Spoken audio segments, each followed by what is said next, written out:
Je vais vous faire sourire. Dernièrement, j'ai reçu une publicité dans ma boîte aux lettres qui disait « Un coaching pour chien acheté égale un coaching pour chien offert ».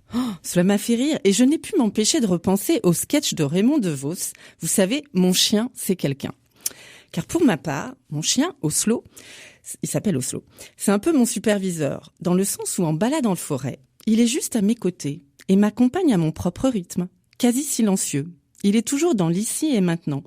Son regard est toujours bienveillant et il témoigne d'un amour fraternel inconditionnel. Ainsi, mon chien me montre la juste posture du coach.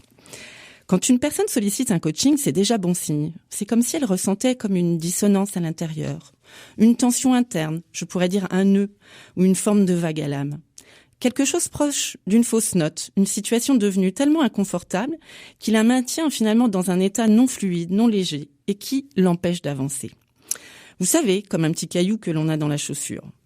Je disais à l'instant, c'est bon signe quand la personne souhaite un coaching car elle en a pris conscience. Donc, en quelque sorte, elle est déjà en chemin, en recherche d'un mieux-être pour retrouver résonance entre ce qui vibre en elle et ce qu'elle accomplit concrètement dans la matière.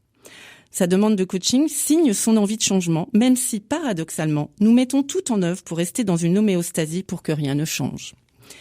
Ah, comme nous sommes compliqués, nous êtres humains. Derrière la demande de coaching verbalisée par le client, il y a bien souvent un besoin caché, non éclairé, qui sera le fondement du travail d'accompagnement. C'est là que le ou la coach entre en scène, ou plutôt je pourrais dire dans les coulisses, oui, car ce ou cette professionnelle doit être humble et avoir le cœur grand ouvert. Le ou la coach est en quelque sorte un accordeur pour piano par exemple, qui va juste accompagner la démarche de réflexion et de réflexivité.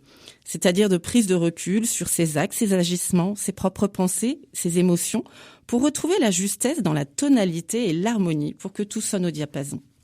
Le coach ne donne pas le là, il ne réduit pas en donnant des conseils, mais présente par son attention, sa qualité de la relation et son alliance avec son client, un miroir qui, par un jeu de questions puissantes, parfois légèrement décadrantes, permettra une, voire des prises de conscience au client. Celui-ci vivra alors ce qu'on appelle un insight, un eureka, qui dit « Ah, j'ai trouvé !» Une forme d'émergence provenant de quelque chose de plus grand que soi. Cette découverte est un peu celle de l'explorateur, de l'archéologue, qui rencontre pour la première fois un vestige précieux, alors que celui-ci était déjà là, mais juste enfoui quelque part. Cette mise en lumière va alors permettre au client de continuer son chemin sur la voie de son individuation.